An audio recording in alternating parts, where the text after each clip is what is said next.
আসসালামু আলাইকুম। ওয়ালাইকুম আসসালাম রাহমাতুল্লাহ।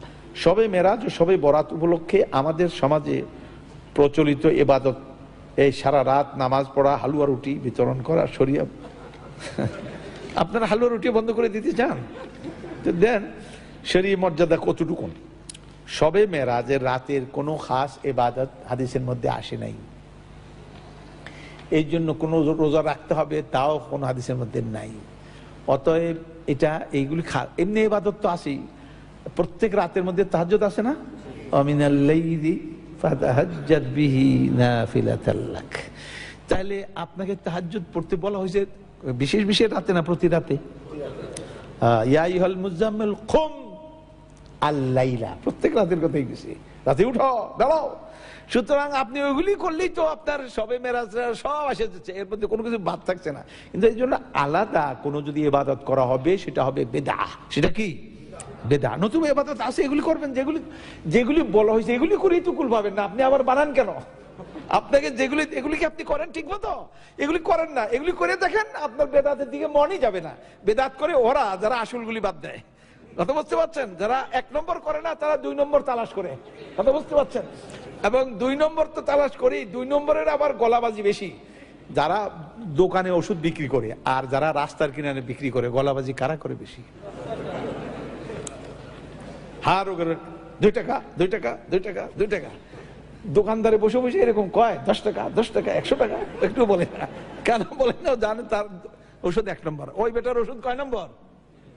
চোরের মার বড় গলা, এই বেদাতের বড় গলা, এগুলি বেশি অনুষ্ঠান করবে, ইয়ে ওয়াজ করবে লোকদেরকে না। এমনি ভাবে পরবর্তী প্রশ্ন হলো শবে বরাত। শবে বরাত বলতে কোনো এরকম বরাত নাই। বরাত শবে বরাত শরীয়তে কোনো পরিভাষাই নেই। এটা আমাদের মকসুদুল মুমিনিন একটা বই আছে, আমাদের দেশের কিতাব। এইটা একটা, আরেকটা কিতাব আছে নিয়ামুল কোরআন। এই টাইপের কিছু কিতাব আছে, এদের নিজস্ব পরিভাষা। আর এরা পরিভাষাগুলি পাইছে প্রচলিত মৌলবীরা ওয়াজ টোয়াজ করছে, এগুলি শুনে দুনিয়া এগুলি লিখে টেকে দিছে। আর আমাদের দেশের লোকেরা এগুলি পবিত্র কিতাব মনে করে, প্রত্যেকটা ঘরে থাকতেই হবে এই কিতাব। সুতরাং এইসব কিতাবের মধ্যে কিছু ভালো কথা আছে আর আজে বাজে কথা প্রচুর আছে। সুতরাং একদিন টেলিভিশনে, আপনি মজার কথা শুনে নেন, টেলিভিশনে প্রশ্ন উত্তরে লাইভ অনুষ্ঠানে একজনে আমাকে প্রশ্ন করলো যে অমুক ওজিফার কিতাবটা সম্পর্কে আপনি কি বললেন? আমি বলি এর মধ্যে কিছু ভালো কথা আছে আর অনেক আজে বাজে কথাও আছে। প্রোগ্রাম যখন শেষ হয়ে গেছে, ওই কিতাব যেই লাইব্রেরি থেকে প্রচার করে, ওই লাইব্রেরির মালিক আমার টেলিফোন করছে, কয় এই নম্বরটা কি জাফরি হুজুরের নাম্বার? আমি বলি হ। কয় যে অমুকের পুত তুই এটা কি কইস? আমি খুব হাসলাম, আমি কাঁদলাম না, আমি বললাম মিসকিন, এই লোকটা মিসকিন, কারণ জ্ঞানকে সে গ্রহণ করলো না। জ্ঞানকে গ্রহণ না করে সে অন্ধকারই কি করে, এটাকে সেই হালুয়া রুটি, অন্ধকারে হালুয়া রুটি খাইতে সে আমার উল্টা গালি দিল। আচ্ছা, আমার কাছে মজা লাগলো, এই গালি কি নবী সাল্লাল্লাহু আলাইহি ওয়াসাল্লামকে দেওয়া হয় নাই? দেওয়া হয়েছিল নাকি? দেওয়া হয়নি। সুতরাং আমার গালি দেওয়াতে ভালোই লাগলো আমার কাছে। এরপর আবার একদিন করছে, কয় বেটা তুই মরবি না, মরিয়া দেখ, তুই ওজিফার বিরুদ্ধে কথা কইছস, তুইও কবরে যাবি, তার দেখবি।